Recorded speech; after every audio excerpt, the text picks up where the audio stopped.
Bon mardi tout le monde, bienvenue dans votre petite livraison quotidienne d'infos sur le CF Montréal. Olivier Brett est sur place. Olivier Brett est au camp. Olivier Brett est chanceux. Il est loin de la tempête, loin de la neige. Il est à Orlando avec le club. A mentionné hier, chose très importante, a mentionné que Vrioni s'entraîne bel et bien à l'écart du jeu. Je vous en avais parlé là, dans le podcast dimanche. Donc Vrioni, oui, est avec le groupe, mais s'entraîne à l'écart des autres et blessé. Sans rien confirmer venant de la direction du CF Montréal ou de l'organisation, Olivier Brett mentionne que Jules-Anthony Vilsaint pourrait avoir sa chance pour les 3, 4, voire 5 premiers matchs de la saison. Est-ce un signe que Olivier Brett possède de l'information à ce niveau-là? Je pourrais pas vous dire. Je peux pas vous dire exactement, mais ce qu'il a mentionné, c'est que Vilsaint pourrait avoir sa chance de se faire valoir sur les 3, 4, 5 premiers matchs de la saison. C'est donc dire qu'il y a peut-être des petits pépins. Des petits pépins pour Vrioni qui était en rattrapage physique sur le reste du groupe. Je vous invite, gang, à aller dans la communauté, le groupe BBN. Il y a de plus en plus de monde, hein? Ça commence à être le fun. Puis là, en tout cas, si vous avez suivi les posts qu'on a fait sur les réseaux sociaux, vous pouvez prendre des points de fidélité qui vont vous donner des abonnements. À terme, là, vont vous donner des points qu'on va convertir en abonnements gratuits. Donc, c'est votre chance de profiter du contenu BBN Soccer 100% gratuitement. Puis pour ça, pour faire des points, il faut juste s'abonner. Pas s'abonner, mais il faut se donner, on va dire comme ça. Il faut s'impliquer dans les groupes. Et on poste à tous les jours. On poste des sujets, on poste de l'information, on poste plein de choses. Il y a des groupes qui sont fermés, c'est sûr. Le groupe BBN, le groupe MLS 24/7 sont réservés à nos membres. Et on a des sujets à tous les jours qui viennent alimenter les prochains balados.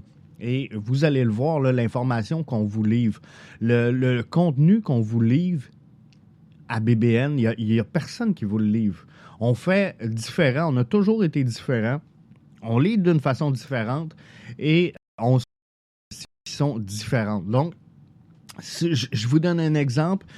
Hier, on a publié un billet sur Tim Melia qui n'est pas une rumeur, mais un besoin pour le CF Montréal. Est-ce qu'on devrait approcher le gardien l'ex-gardien, je devrais plutôt dire, du Sporting Kansas City pour venir aider et ajouter de l'expérience au CF Montréal? Il manque un troisième gardien. On en a au camp. On sait qu'ils vont finir par en signer, mais la réalité, c'est que présentement, il manque un gardien.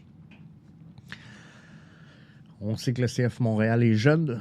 On sait que si tu veux gagner, ça prend de l'expérience. Tim Melia serait un projet intéressant. Mais dans les groupes de discussion, ouvert à tous. On s'est posé la question hier. Est-ce qu'on devrait ramener les groupes de supporters ensemble? Puis c'est pas... là, ça a parti un peu en couille, ça a parti un peu en vrille parce que les gens disaient « Jeff, arrête de vouloir fusionner. » J'ai pas parlé de fusion, j'ai pas parlé de linker, j'ai pas parlé de convertir personne, j'ai pas parlé de religion. Je veux juste qu'on soit clair. De rassembler les organisations distinctes ensemble. La question que je posais, c'est est-ce que le Stade Saputo devient plus intimidant? Donc, je vous dis pas si tout le monde devient des ultras, si tout le monde devient des 16-42, si tout le monde... C'est pas ça. Si on prend tous les groupes qui existent présentement, qu'on les rassemble, sans les fusionner, sans bouger quoi que ce soit. On fait juste les asseoir un à côté de l'autre. Est-ce que le stade devient plus intimidant? Parce que mon point de vue, la force du nombre fait en sorte que, oui, on le devient. Puis l'autre point que j'avais là-dessus, vous ne l'aimerez pas, là. C'est pas grave, il faut que je le souligne. c'est que ceux qui mentionnent qu'on a,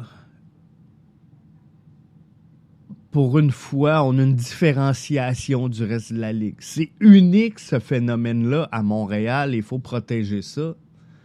Est-ce que c'est les mêmes qui me disent, Jeff, tout le monde dans la Ligue, pour réussir, ont des joueurs désignés, sauf Montréal? Tout le monde dans la Ligue a des clubs MLS Next Pro, sauf Montréal. C'est-tu les mêmes? Hein? Que toute la Ligue fasse quelque chose, sauf nous autres, on est cave. Mais au niveau des groupes de supporters, ben, c'est la 8e merveille du monde. Je comprends pas, mais en tout cas, c'est pas grave, c'était le débat d'hier.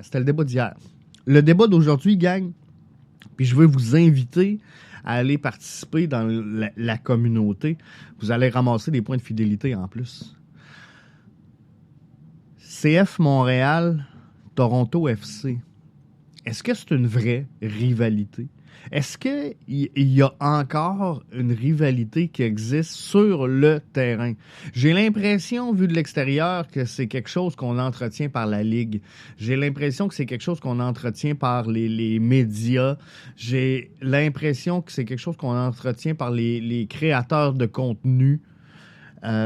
J'ai l'impression que c'est quelque chose qu'on entretient par les fans, par les groupes de supporters. Parce qu'on est ici, parce qu'on vient d'ici, parce qu'on est local, parce qu'on y croit, parce qu'on veut y croire, parce qu'on veut entretenir ça. Mais la réalité, c'est que la fluctuation des joueurs, on part, on arrive, le volet international du soccer fait en sorte que, je donne l'exemple dans le groupe, fait que je vais reciter le même exemple, mais disons qu'on signe un joueur qui est en provenance de l'Allemagne, ben, jouer contre Toronto ou jouer contre Portland, comprenez-vous que tant que je ne suis pas implanté au Québec, c'est pas. Il n'y a pas une grande différence. Il n'y a pas une grande différence. Surtout ceux qui arrivent cette année, qui passent 7 matchs à la maison, à l'étranger, avant d'arriver à notre domicile. Si on passe dans ces 7 matchs-là, on rencontrerait Toronto.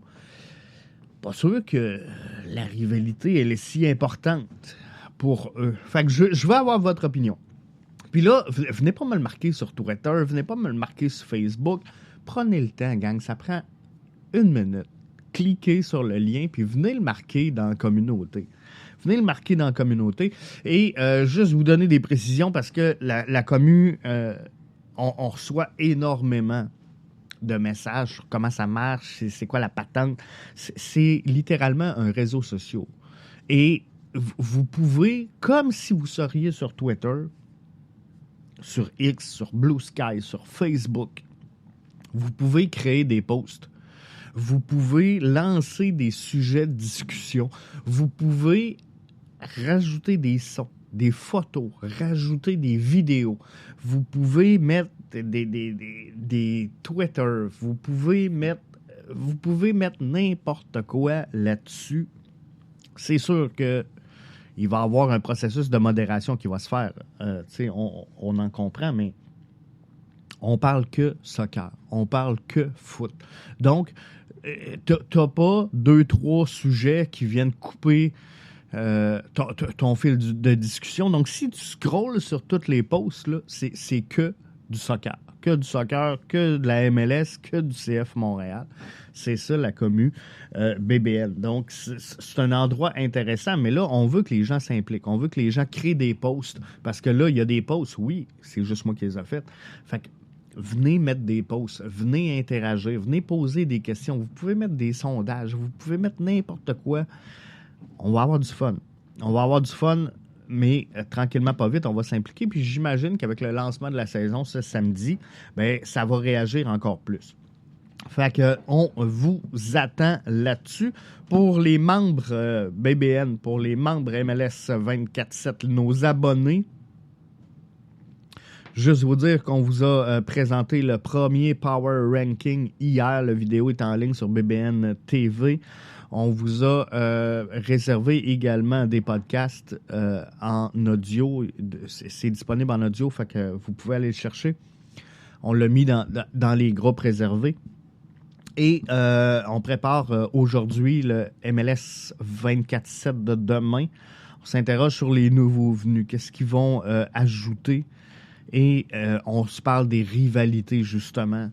On a lancé la discussion là, sur Montréal-Toronto, mais toutes les rivalités, là, les classicos, les cascadas, les traficos, est-ce que c'est des vraies réalités ou c'est une affaire de médias, c'est une affaire de ligue? On se pose la question demain.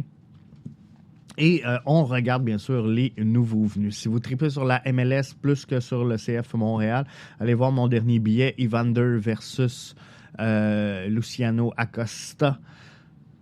Est-ce que c'est un plus pour le FC Cincinnati? Je pense que je vais être obligé de réviser mes prédictions.